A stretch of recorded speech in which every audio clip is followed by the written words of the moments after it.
अगर उनके पिताजी ने जो कहते हैं वो सच हो जाता है तो मेरे पास मेरे पिताजी का भी आशीर्वाद है कि वो जहाँ रहते थे सत्ता वहीं जाती थी। और इस बात को हमने पहले भी कहा था कि हम लोग की बातचीत चल रही है। और मैं पुनः इस बात को मैं कहता हूँ कि अगर, क्योंकि कुछ चैनल्स पे मैं ये भी सुनता हूँ अपने बारे में कि हम लोग इतनी सीटों पर दावेदारी पेश कर रहे हैं या इतनी सीटों पर लोक जनशक्ति पार्टी रामविलास चुनाव लड़ना चाहती है। एक बात तय है, स्पष्ट है, लोक जनशक्ति पार्टी रामविलास की नीति गठबंधन को मजबूती देने की है और सिर्फ उन सीटों पर या उतनी ही सीटों पर चुनाव लड़ने की है जिन सीटों को जीतकर गठबंधन को और मजबूत किया जा सके। पुनः दिल्ली चुनाव में भी झारखंड की तर्ज पर संख्या से ज़्यादा विनेबिलिटी मैटर करेगी। हम सिर्फ वही सीट लेंगे या सिर्फ उन्हीं सीटों पर लड़ेंगे जिन सीटों पर लोक जनशक्ति पार्टी रामविलास का संगठन मजबूत है, हमारे प्रत्याशी मजबूती से तैयारी कर चुके हैं। संख्या दिखाने के लिए ज़्यादा सीटें लें, अधिक सीटों पर चुनाव लड़ें और अपना स्ट्राइक रेट हम लोग कम करें, पार्टी ये कतई नहीं करेगी। जो सीट लेगी उसे जीतने के लिए ही लेगी।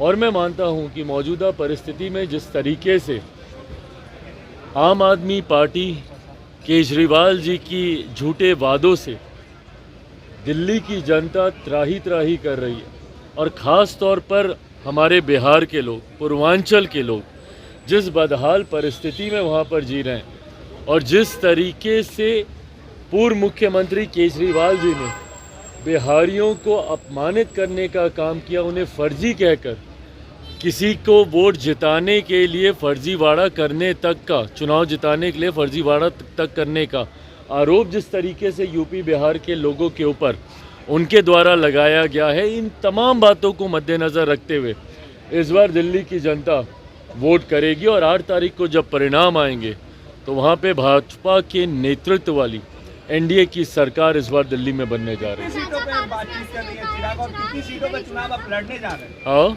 कितनी सीटों पे बातचीत कर रही है और कितनी सीटों पे आप चुनाव लड़ने जा रहे हैं? अब ये देखिए, वही गठबंधन के भीतर की बातें हैं। कितनी सीटों पर चल रही है, मुझे लगता है अब कुछ घंटों की बातें और हैं।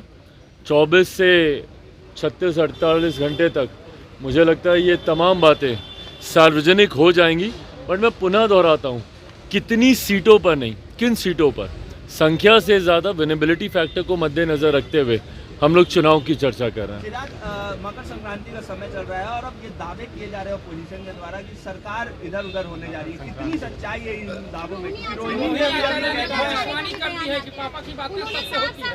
पिताजी जो कहते हैं वो सच हो जाता है। तो चलिए, मैटर ऑफ टाइम है, मैटर ऑफ टाइम है। अगर उनके पिताजी ने जो कहते हैं वो सच हो जाता है तो मेरे पास मेरे पिताजी का भी आशीर्वाद है कि वो जहाँ रहते थे सत्ता वहीं जाती थी। तो फिलहाल हम लोग एनडीए गठबंधन का हिस्सा हैं।